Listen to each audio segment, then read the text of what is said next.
In 1964, the Berlin Wall wasn't just concrete, it was a puzzle. Elias Thorne was the silent architect who found the gaps, but when he's tasked to smuggle a man with a lethal secret, he realizes some cages are built from the inside. One wrong step and they both become ghosts of the Cold War. The rain in East Berlin didn't fall, it drifted, a gray shroud that smelled of coal smoke and wet concrete. It was November 1964. Elias Thorne, though that was not the name on his passport, stood in the shadow of a crumbling masonry wall near the Spree River. At 45, Elias had reached an age where he no longer believed in ideologies, only in the structural integrity of secrets. He was a silent architect, a man who built escape routes for people the world preferred to forget. Across the street, the lights of a lone tavern flickered. Inside, a man named Victor waited. Victor was a high-ranking engineer with blueprints burned into his memory, blueprints for a surveillance system that would make the Iron Curtain impenetrable. Elias' job was to ensure those blueprints and the man carrying them vanished before dawn. The conflict was simple but deadly. The Stasi had already flagged Victor's residence. The perimeter was closing. Elias checked his watch. The rhythmic ticking felt like a hammer against his ribs. He wasn't a soldier, he was a man of calculations. He knew that if they moved too early, they'd hit the midnight patrol. If they moved too late, the morning fog would lift, exposing them to the snipers in the watchtowers. This was the dramatic tension of his life, the razor-thin margin between a legacy of freedom and a shallow grave in the no-man's land. He adjusted the collar of his heavy wool coat, feeling the weight of a forged letter in his pocket. It was a lie designed to save a life, written in a hand that perfectly mimicked a dead general. As a black sedan turned the corner, its headlights cutting through the mist like twin blades, Elias stepped into the light. The game had begun, and in this world of shadows, the first person to blink was usually the first to die. The black sedan didn't stop, it slowed to a crawl, the engine purring like a cornered predator. Elias didn't flinch. He watched the driver's silhouette, a rigid military posture that screamed Ministry for State Security. The car passed, its taillights bleeding red into the mist, disappearing toward the Brandenburg Gate. Elias exhaled, a plume of white vapor vanishing into the damp air. He stepped into the Leipzig tavern, where the air was thick with the smell of stale beer and cheap tobacco. Victor was sitting in the furthest booth, his hands trembling as he gripped a ceramic mug. He looked older than 50, his face a roadmap of anxiety and sleepless nights. When Elias slid into the seat opposite him, Victor didn't look up. "They visited my wife's pharmacy today," Victor whispered, his voice cracking. "They didn't say anything, they just stood there looking at the medicine bottles. They know, Elias, they know I'm leaving." The conflict was no longer theoretical. It was personal. Elias reached across the table, his movements slow and deliberate. He placed a heavy brass key on the scarred wood. "The pharmacy is a distraction," Elias said firmly. "They want you to run blindly. If you panic, you move into their net. We follow the architecture I built, or we both die tonight." He looked into Victor's eyes, seeing the reflection of a man who had spent his life building walls and was now terrified of the gaps between them. Elias knew the blueprints Victor carried were stitched into the lining of his overcoat. To the world, they were technical drawings of a new radar array. To Elias, they were the price of a man's soul. Outside, the rain turned to sleet, rattling against the windows like gravel. The resolution of this night depended on a single 10-minute window when the guards at Checkpoint C shifted their rotation. Elias checked his watch again. 9 minutes remained. The walk to the checkpoint was a symphony of paranoia. Every footfall on the cobblestones sounded like a gunshot in the muffled silence of the divided city. Elias kept a steady pace, neither rushing nor lingering, while Victor trailed 3 steps behind, his head bowed against the biting wind. The architecture of fear was built on such small details: a hesitant glance, a coat buttoned too high, a hand buried too deep in a pocket. Elias felt the cold weight of the forged documents against his chest, a paper shield against a world of iron. They reached the alleyway behind a derelict bakery, only 200 yards from the death strip. This was the conflict, the physical barrier of the wall versus the invisible lines of human intelligence. Elias pulled Victor into the shadows. "Listen to me," he whispered, his voice as sharp as a razor. "When we reach the first barrier, you do not speak, you do not look at the guards. You are a grieving son returning to the west to bury a father. If you cry, let it be for the man you were, not the man you are tonight." Victor nodded, his face pale as parchment. He reached into his coat, touching the blueprints hidden in the lining, the secrets that made him both a valuable asset and a walking target. Elias knew the Stasi wouldn't just kill Victor. They would dismantle him to find out who built his escape route. As a silent architect, Elias' own life was woven into the success of this bridge. If the bridge collapsed, they both fell into the abyss. A searchlight swept across the brickwork above them, casting long, distorted shadows that danced like specters. The resolution of their journey lay in the next 60 seconds.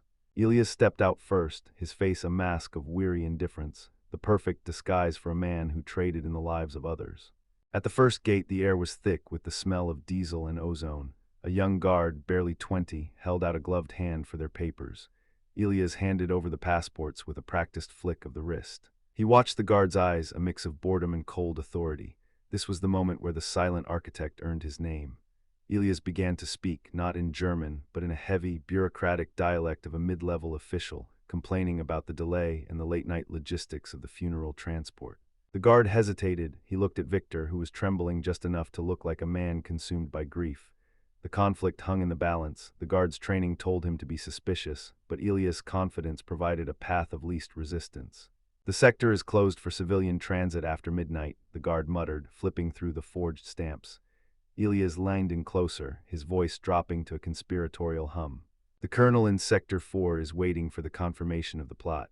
Do you want to be the one to call him and explain why the ledger isn't signed?" It was a bluff, a calculated structural flaw in the guard's resolve. The guard grunted, stamped the papers with a resounding thud, and signaled for the gate to rise. As they passed through the first layer of wire, Elias felt a cold sweat prickling his spine. They were in the no-man's land, a strip of raked sand and hidden mines where the silence was louder than a scream. Ahead lay the final barrier, the reinforced concrete wall and the heavy steel door of Checkpoint Charlie. But between them and freedom stood a man Elias recognized from the shadows of the tavern, a Stasi agent named Kessler. The game had just changed. Kessler stood by the final concrete pylon, his leather trench coat glistening like beetle wings under the sodium lamps. He was a man who didn't look for crimes, he looked for the people who committed them. As Elias and Victor approached, the air seemed to thicken, turning the simple act of breathing into a chore. Elias felt Victor's pace falter. The engineer's fear was a physical thing, a scent that a predator like Kessler could catch from 50 yards away. The conflict was no longer about papers, it was a battle of wills between two professionals of the shadows. "Thorne," Kessler said, his voice a low, gravelly rumble that barely carried over the wind. He used the name on Elias' passport, but the way he spat it out made it clear he knew it was a fabrication. A late hour for a stroll toward the American sector. And with such a distraught companion, Kessler stepped into their path, blocking the narrow walkway that led to the final gate. He didn't reach for a weapon, his power came from the state, and the state was everywhere. Elias stopped, keeping his hands visible and relaxed. "Grief doesn't keep a schedule, Major," Elias replied, his voice devoid of emotion. "We have a bridge to cross and a life to bury. Your men have already cleared our passage." He offered the papers again, but Kessler didn't take them. Instead, he leaned in, staring at Victor. "The blueprints, Victor, are they worth the weight they add to your soul? Or just the weight they add to your coat?" The resolution seemed to slip away. Victor gasped, his hand instinctively moving toward his chest. It was a fatal tell. Elias had to act within a heartbeat to reinforce the crumbling structure of their deception, or the silent architect would watch his final masterpiece collapse into a pile of blood and rubble. Elias didn't hesitate. He stepped between Kessler and Victor, his movements swift but controlled, breaking the hunter's hypnotic stare. "The only weight my friend carries is the loss of his father," Elias said, his voice rising with a carefully curated edge of indignation.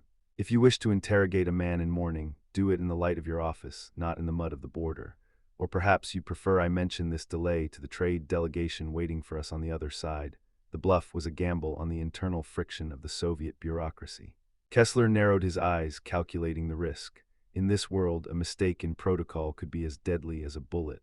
For a long, agonizing moment, the only sound was the hum of the electric fences and the distant bark of a guard dog. The tension was a wire stretched to the breaking point. Then, with a slow, mocking smile, Kessler stepped aside. "Pass, architect, but remember, even the best-built bridges eventually fall." They moved past him, the back of Elias' neck prickling with the expectation of a gunshot. They reached the final steel door. A whistle blew, and the heavy bolt slid back with a mechanical groan.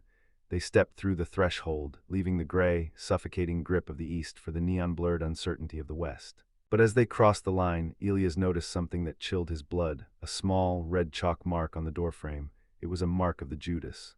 It meant that while they had escaped the city, they had not escaped the reach of the organization. The architecture of their flight had been compromised from the very beginning. As they reached the American safe house, Elias realized the real war hadn't ended at the wall. It had only just shifted to a new, more dangerous terrain. The American safe house was a cramped apartment above a jazz club in West Berlin. The air here was different. It tasted of burnt coffee, cigarette smoke, and the frantic energy of a city trying to forget the war. Elias locked the triple-bolted door and turned to Victor. The engineer had collapsed into a threadbare armchair, his face the color of ash. The conflict was no longer the wall behind them. It was the psychological collapse of the man carrying the secrets. Victor began to unbutton his heavy wool coat with trembling fingers. "We aren't safe, Elias," Victor whispered, staring at the small red chalk mark Elias had mentioned on the walkover. "The mark, it means they let us leave. They didn't miss us. They followed us." Elias didn't answer immediately. He stripped the lining of Victor's coat, revealing the thin, blue-tinted microfilms of the surveillance blueprints. These were the structural bones of a digital prison, and now they sat on a greasy kitchen table. Elias looked at the films, then at the window. The neon signs of the Kurfürstendamm flickered in the rain. The dramatic tension shifted from physical escape to a chess match of shadows.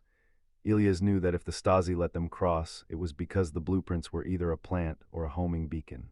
He grabbed a magnifying loupe from his kit and began to inspect the edges of the film. "If they wanted you dead, Victor, you'd be a ghost in the spree by now," Elias muttered. "They want the person I'm delivering you to. They're using our escape to map the American network." The resolution required a new blueprint, one that involved a double cross before the sun hit the horizon. At 3 a.m., a knock echoed against the door, 3 short, 1 long. It was the signal for the contact. Elias kept his hand on the Browning high-power hidden beneath the table as he opened the door. In stepped a man named Marcus, an American operative with a smile that never reached his eyes and a suit that cost more than a Berliner's annual salary. Marcus represented the resolution Victor sought, but to Elias, he was just another buyer in a market of human lives. The air in the room grew cold as the two professionals locked eyes. "You're late, architect," Marcus said, stepping past Elias to eye the microfilms on the table. He didn't look at Victor. To him, the engineer was just the delivery vessel. The conflict intensified as Elias stepped between the American and the table. "The price has changed, Marcus," Elias stated calmly. "The East let us through. There's a red mark on the transit door. Your clean route was compromised before we even hit the pavement." Marcus froze, his hand hovering near his briefcase. The room was a pressure cooker of unspoken threats. Elias knew that in this world, trust was a structural flaw. He demanded a secondary extraction point and a clean identity for Victor's family, who were still trapped in the shadow of the wall. "I built this bridge," Elias growled, "and I can burn it just as easily. You take the man and the films, but you give me the codes for the Baltic pipeline." Marcus hesitated, calculating the cost of defiance. Outside, the jazz music from below muffled the sound of a black van pulling up to the curb. The hunters had arrived in the west, and the walls were closing in once again. The sound of the black van's sliding door was a rhythmic thud that vibrated through the floorboards. Elias didn't need to look out the window to know the Stasi's snatch-and-grab team had arrived in West Berlin. The conflict had shifted from a cold war of papers to a hot war of kinetic energy. Marcus, the American, finally drew his weapon, a silenced pistol that looked like a toy in his large, manicured hand. "We have 3 minutes," Marcus hissed, his professional veneer finally cracking. "The extraction team is at the rear service entrance." Elias grabbed the microfilms from the table and shoved them into a hollowed-out book. He looked at Victor, who was paralyzed by the realization that the Free West was just another hunting ground.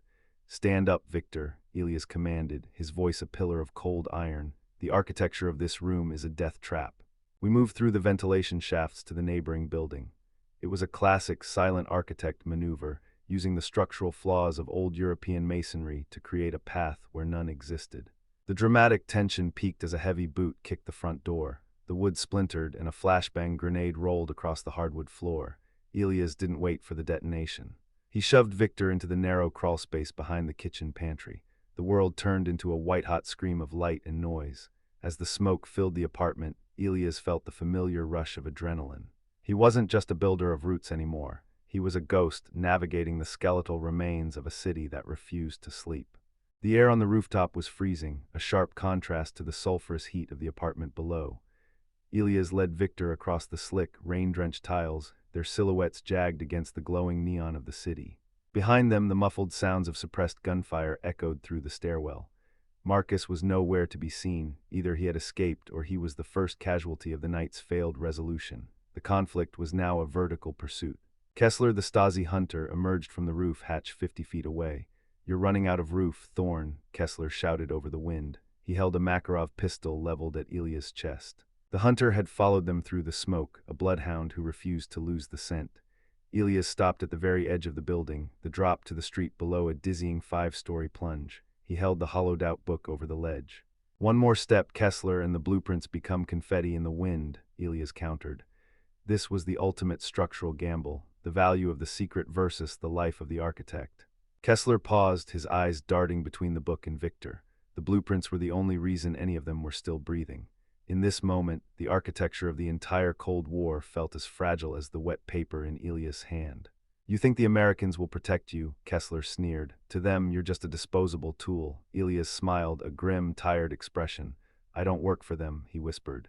"I work for the gap between the lines." Then he did something neither the Stasi nor the CIA expected. He threw the book into the dark.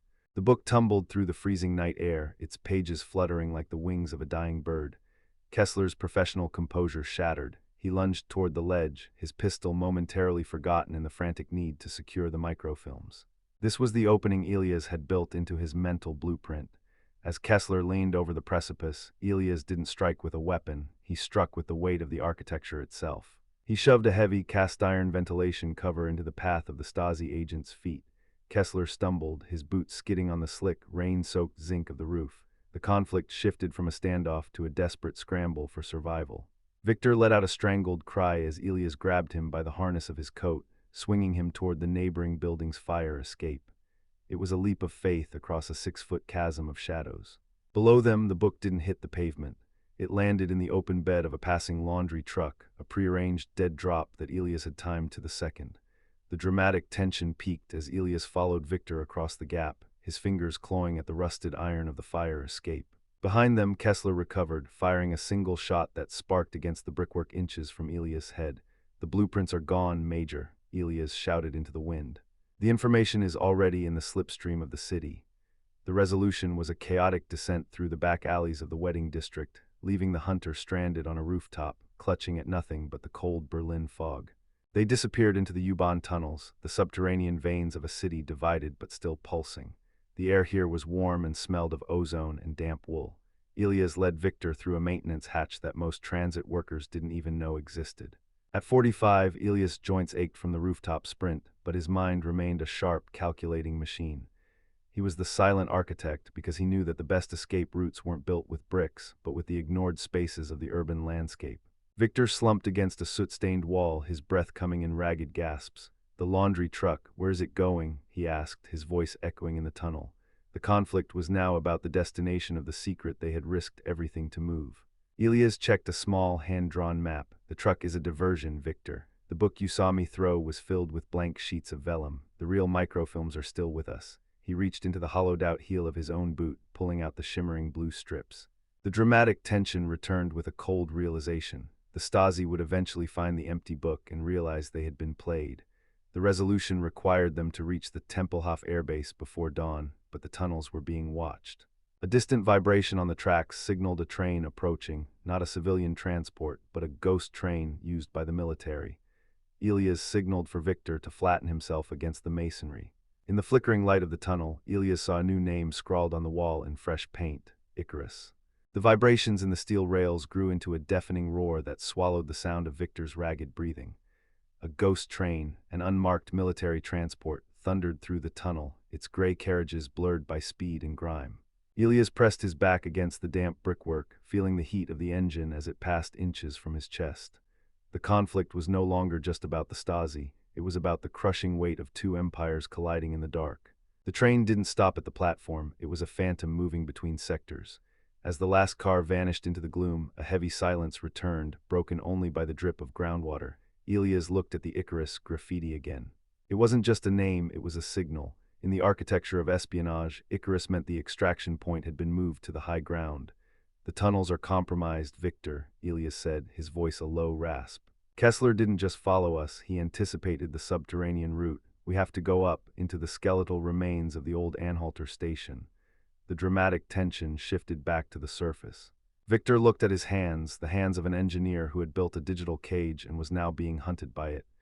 "If we go up, we're targets for the snipers," Victor whispered. Elias didn't blink. "If we stay here, we are rats in a sewer. I didn't build this route for comfort, I built it for survival."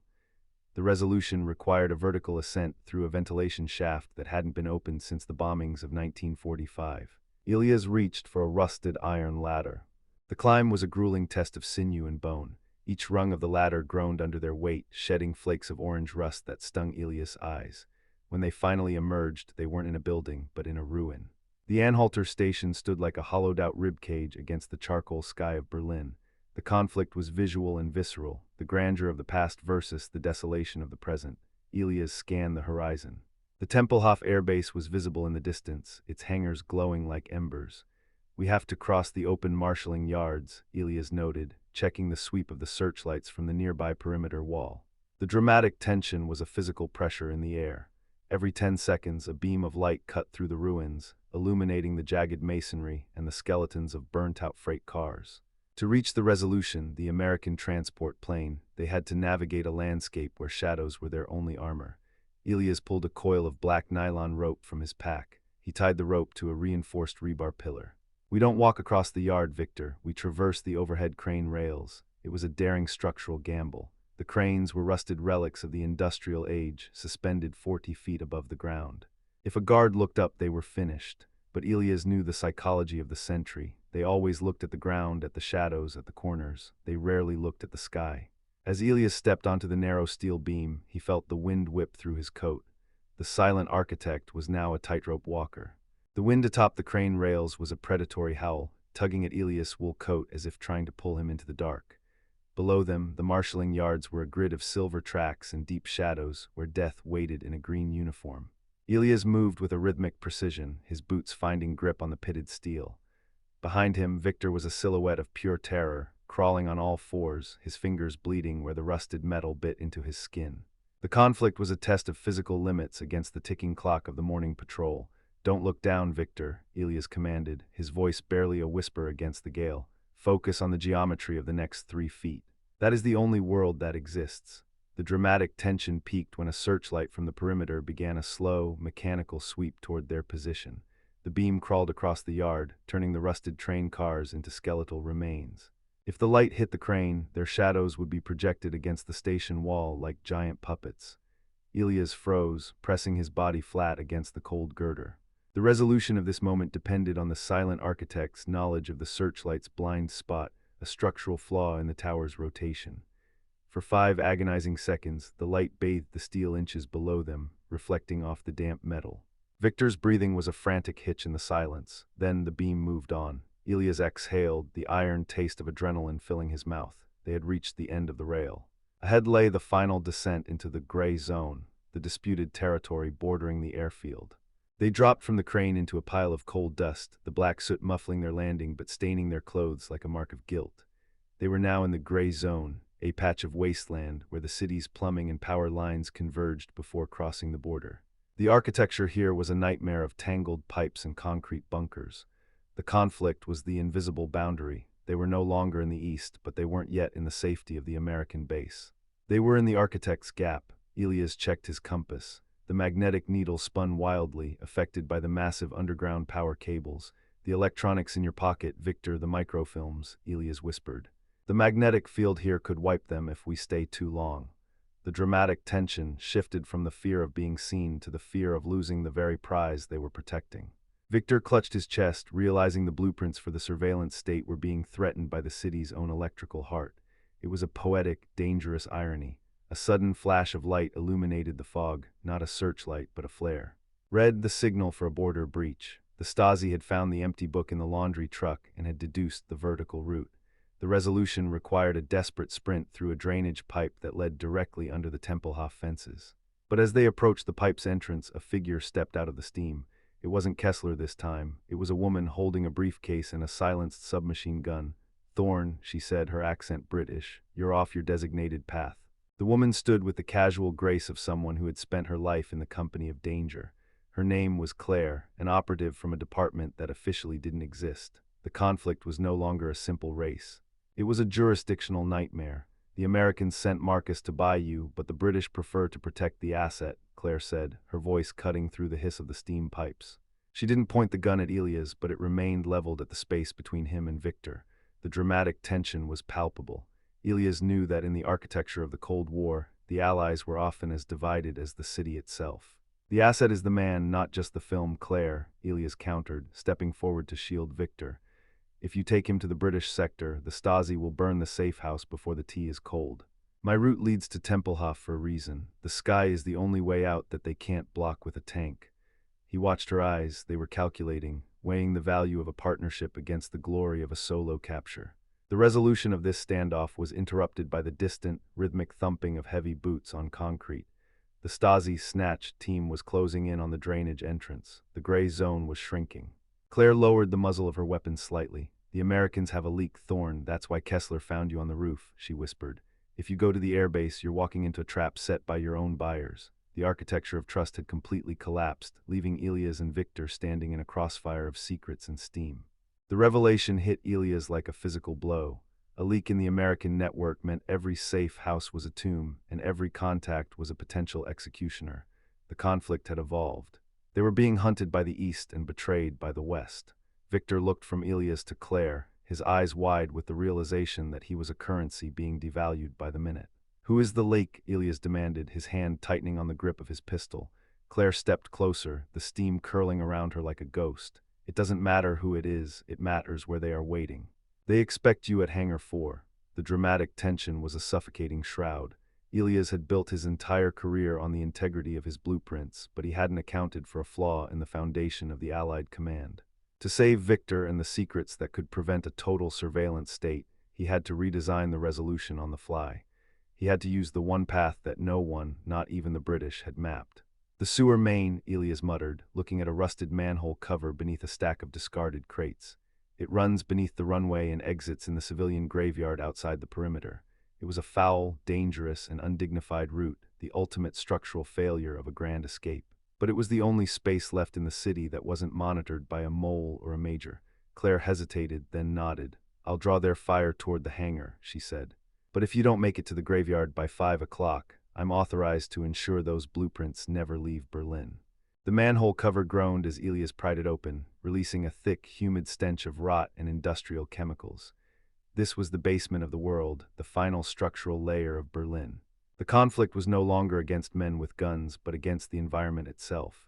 Elias lowered himself into the dark, his boots splashing into knee-deep, sluggish water. Victor hesitated at the rim, staring into the abyss. "I am an engineer of light and air," Victor whispered, his voice trembling.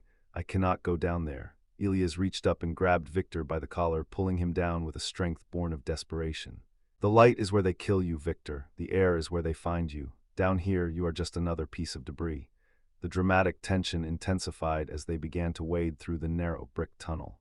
The ceiling was so low that Elias had to hunch his shoulders, the wet masonry scraping against his back.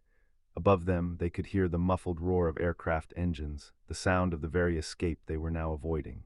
The resolution of this segment was a grueling crawl through the filth.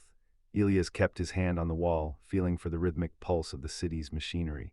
He was looking for a specific junction, a Victorian-era overflow pipe that the modern maps had omitted. If his mental blueprint was wrong, they would be swept into the spree or trapped in a dead end as the tide rose. Every splash of water sounded like a footstep. Every shadow looked like a Stasi diver. The silent architect was now building a palace out of shadows and sludge. Deep in the tunnels, the silence was absolute, save for the rhythmic drip-drop of condensation. The air was thin, tasting of copper and old wet stone. Elias checked his watch, but the glass was fogged with grime. He estimated they had been underground for 40 minutes. The conflict was the psychological toll of the dark. Victor was beginning to hallucinate, muttering about blueprints and wires. "Focus on the flow of the water," Elias hissed. "The water knows the way out. It always finds the gap in the structure." The dramatic tension spiked when they heard a metallic clack echoing from behind them. It was the sound of a manhole cover being moved. Kessler's team hadn't been fooled by Claire for long. The hunters were coming down into the dark. Elias didn't panic. He looked for a structural advantage. He found a bypass valve, a massive wheel of rusted iron. "Help me turn this," he commanded Victor. Together, they strained against the decades of corrosion. The resolution was a violent one. If they could open the gate, the buildup of pressure would flood the tunnel behind them. With a scream of protesting metal, the valve turned. A wall of black water roared through the bypass, creating a localized torrent that surged back toward their pursuers. It was a brutal, efficient defense, using the city's own weight as a weapon. They didn't stay to listen for screams. Elias pushed Victor through a narrow side duct that led upward, toward the roots of the trees in the civilian cemetery.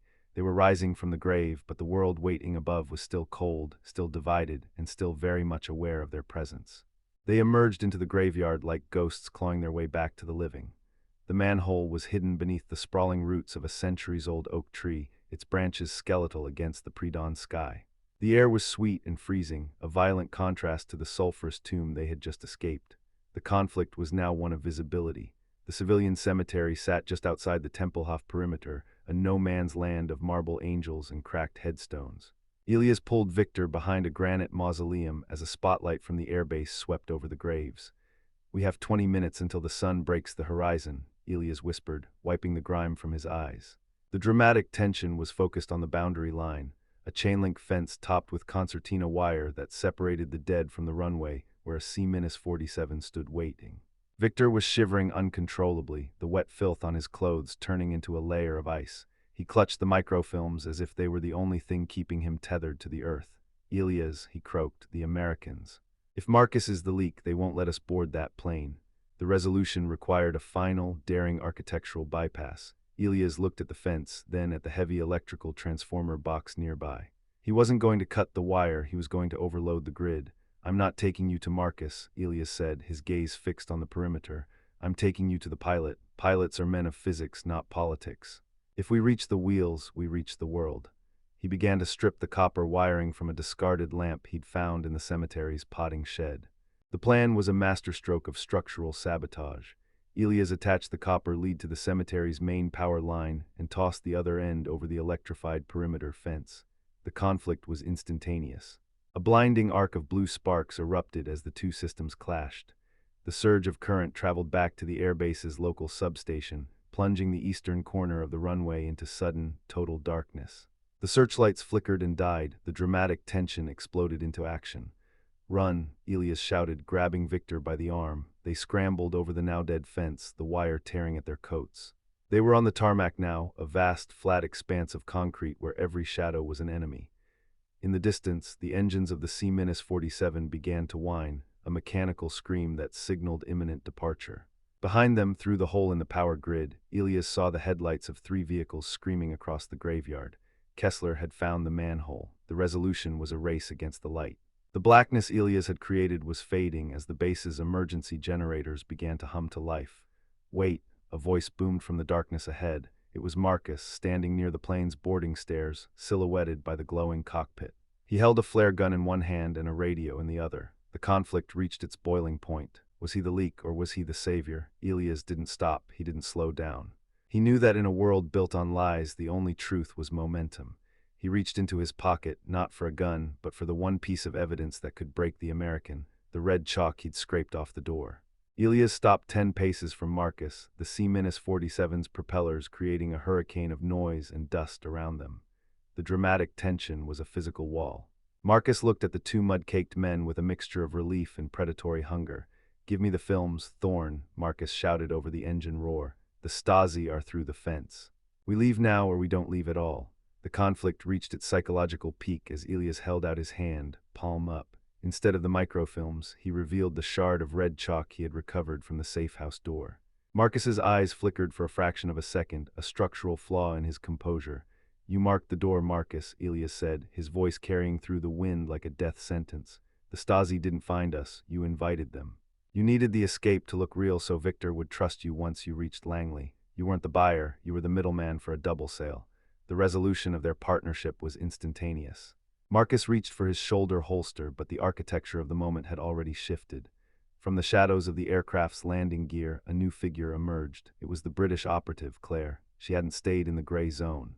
She had followed the silent architect's logic to the only exit that mattered. Her weapon was leveled at Marcus's chest. "The British variants, remember," she shouted. The conflict was now a 3-way standoff on the edge of the world.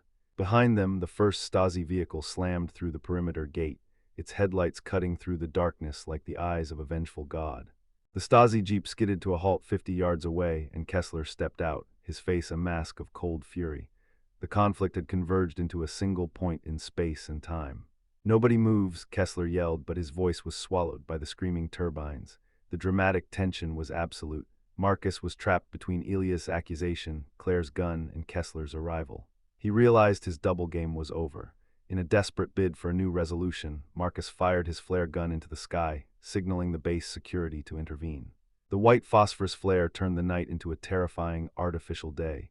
"The films, Elias, throw them to me," Kessler screamed, advancing with his Makarov raised. Elias looked at Victor, then at the two intelligence officers, one a traitor, one an enigma. The silent architect knew that if the blueprints left with any of these people, the world would only become a smaller, more transparent cage. He reached into his coat and pulled out the shimmering blue microfilms. He held them high, catching the blinding light of the overhead flare. "This architecture is finished," Elias roared. He didn't throw the films to Kessler, and he didn't give them to Marcus. He turned and sprinted toward the C-47's open cargo door, pulling Victor with him. As they hit the metal ramp, Elias threw the microfilms into the glowing exhaust of the plane's starboard engine. The dramatic resolution was a flash of blue flame as the secrets of the surveillance state were vaporized into carbon and heat. The blueprints were gone. The only thing left to save was the man who had designed them. The C-47 groaned as the pilot opened the throttles, the massive radial engines vibrating through the floorboards and into Elias' very bones. The conflict on the ground was now a receding vision of chaos. Through the open cargo door, Elias saw the world in slow motion, Kessler frozen in the glare of the flare, Marcus retreating into the shadows of the hangars, and Claire lowering her weapon with a look of grim respect. The dramatic tension didn't vanish with the altitude, it transformed into the terrifying weight of the unknown. They were airborne, but they were not yet free. Victor sat on a cold aluminum bench, staring at the spot where the microfilms had vanished into the exhaust. "You destroyed a decade of my life, Elias," he whispered, his voice trembling as the cabin pressure shifted. The resolution he had dreamed of, fame and a new life in America, had been incinerated. Elias knelt in front of him, the silent architect, now a man without a blueprint. "I didn't destroy your life, Victor, I destroyed your cage. If those films had landed, you would have spent the rest of your days in a windowless room in Virginia, building a bigger wall for a different master." The architecture of their escape was now vertical. Below, the lights of Berlin were a fractured grid of gold and gray, bisected by the jagged line of the wall. The plane banked sharply, heading toward the safety of the Western Corridor. The conflict was now internal. The realization that true freedom didn't come from secrets, but from their absence. Elias looked at his hands, stained with grease and coal dust. For the first time in 20 years, he didn't have a plan. He only had a destination. The flight was a gauntlet of invisible boundaries. Soviet MiG-21s hovered on the edge of the corridor, their sleek, silver wings catching the first rays of a cold November sun. The conflict was a game of aeronautical chicken. If the C-47 strayed even a mile from the designated path, the resolution would be a fireball over the Baltic. Elias watched the pilot, a man named Henderson, who kept his eyes locked on the instruments. The dramatic tension was held in the steady hum of the engines and the rhythmic ticking of the altimeter. "They're painting us with radar," Henderson shouted back into the cabin. "They want us to flinch. They want us to think they'll pull the trigger." Elias realized that the architecture of fear was the same at 30,000 feet as it was in the sewers of Berlin. It relied on the belief that the walls were solid, but Elias knew the gaps. He moved to the cockpit, leaning over the navigator's shoulder. "Keep your heading," Elias said, his voice a calm anchor in the storm of static. "They won't fire. To kill a civilian transport over the corridor is a structural flaw they can't afford right now." Victor watched the clouds, his face beginning to soften as the distance from his past grew. The resolution of his fear was slow, arriving with every mile of empty sky. He looked at Elias, the man who had dragged him through fire and filth. "What happens when we land?" Victor asked. Elias looked out at the horizon, where the blue of the sky met the gray of the sea. "We disappear, Victor. The architect doesn't live in the buildings he creates, he lives in the spaces between them." The plane crossed the final waypoint, leaving the shadow of the Iron Curtain behind. The descent into London was a slow immersion into a sea of white. The C-47 didn't land at a major airport. It touched down on a private, rain-slicked strip in the countryside, far from the prying eyes of the press or the American embassy. The conflict of the flight was over, replaced by the quiet, bureaucratic tension of the arrival. As the engines wound down, the silence that followed was deafening. Elias helped Victor down the metal stairs. The air here didn't smell of coal or diesel. It smelled of wet grass and ancient, undisturbed earth. A black Bentley waited at the edge of the tarmac. Claire was already there, leaning against the door, her coat dry and her expression unreadable. The dramatic tension returned. Why had she beaten them here? "The Americans are screaming for their asset, Thorne," she said, her voice a calm ripple in the morning air. They consider the destruction of the microfilms a betrayal of the treaty. Elias stepped onto the grass, his boots sinking into the soft turf. The resolution was clear in his mind. The treaty was for intelligence, Elias replied. I delivered a human being. The math is simple. Victor stood beside him, looking at the English countryside as if it were another planet. The architecture of his new life was a blank blueprint, terrifying and beautiful at once. Claire opened the car door. The department has a cottage in the Cotswolds. No phones, no wires, no blueprints. Just a garden and a new name. It was the ultimate structural shift, from an engineer of the state to a man of the soil. But as Elias watched Victor move toward the car, he saw a shadow in the tree line. The game, he realized, never truly ends. Elias didn't get into the car. He stood on the damp tarmac, watching the Bentley pull away until its taillights were swallowed by the mist. The conflict of the mission was resolved, but the conflict of the silent architect was perpetual. He turned toward the shadow he had seen in the trees. Out stepped a man in a gray suit, not Kessler, not Marcus, but someone Elias had known 20 years ago in the ruins of Warsaw. You built a good bridge tonight, Elias, the man said, his voice a ghost of a shared past. The dramatic tension shifted to the personal. This was the man who had taught Elias that every structure has a secret door. The bridge is gone, Elias said, his hand resting on the cold metal of his pocket watch. Victor is safe, the blueprints are ash. The man in the gray suit smiled, a thin line of professional respect. The blueprints are never gone, Elias. They are in the mind of the man who drew them. And now, both sides will spend the next decade trying to find the cottage in the woods. The resolution was a chilling one. The architect had saved the man, but he had turned him into a living secret. Elias looked at the empty runway. He had one last task to perform, the final structural integrity check of his own life. He had to vanish so completely that even the man in the gray suit couldn't find him. Tell them the architect retired, Elias said, turning his back on the Bentley and the plane. Tell them he found a flaw in the design of the world and decided to step outside of it. He began to walk toward the perimeter fence, not looking back. In the distance, the sun finally broke through the fog, illuminating a world that felt, for one brief moment, solid. Elias walked until the sound of the airfield was nothing more than a memory of thunder. He moved through the English countryside with the practiced invisibility of a ghost. The conflict was no longer about escaping a city. It was about escaping a legacy. He reached a small stone bridge over a narrow creek, a humble piece of architecture that had stood for 300 years without a single secret hidden in its masonry. Here, Elias stopped. He took his passport, the forged Thorne identity that had served him through the fires of Berlin, and held it over the water. The dramatic tension was internal. To destroy the identity was to erase the last tether to the world of shadows.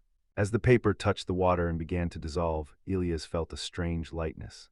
The resolution of a lifetime of building escape routes was finally finding one for himself, but the architect knew that every void is eventually filled. Behind him, the man in the gray suit had not followed, but the organization was a global structure. They didn't need to follow, they simply needed to wait at every possible exit. He reached into his inner pocket and pulled out a small, silver compass. It was a gift from his father, a man who had built cathedrals before the wars turned them into rubble. The needle didn't point north. Elias had magnetized it to point toward a specific coordinate in the Swiss Alps, his foundation 0. This was the final blueprint, a sanctuary built into the granite, a place where no wire could reach and no camera could see. The silent architect began his final trek, not as a hero or a spy, but as a man seeking the silence he had spent a career protecting. Years later, in a small village nestled in the shadows of the Eiger, a man known only as Thomas worked as a clockmaker.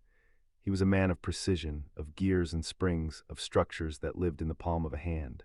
The conflict of the Cold War had faded into history books, the wall had fallen, and the silent architect was a myth whispered by aging operatives in the bars of Langley and Moscow. Thomas sat at his workbench, the rhythmic ticking of 100 clocks forming a symphony of order. He had finally achieved the ultimate resolution, a life where the only walls were made of wood and glass. One evening, a young man entered the shop. He carried an old, battered briefcase and a familiar look of desperation. I was told, the young man whispered, that if the world becomes a cage, there is one man who still knows how to find the gaps. The dramatic tension returned for a fleeting second, a cold draft from a door long since closed. Thomas looked up, his eyes sharp behind his magnifying loupe. He saw the architecture of a new era of fear, digital, invisible, and all-encompassing. The cycle of the hunter and the builder was a fundamental law of human nature. Thomas didn't reach for a gun or a map. He reached for a blank sheet of vellum and a silver drafting pencil. The world hasn't changed, he said softly, his voice like the shifting of ancient gears. It only has new names for the same shadows. The final resolution wasn't an ending, but a new beginning. He placed the pencil on the paper and drew a single, perfect line. The silent architect was back at work, building a bridge for a new generation. The story was over, but the blueprint for freedom would never be finished.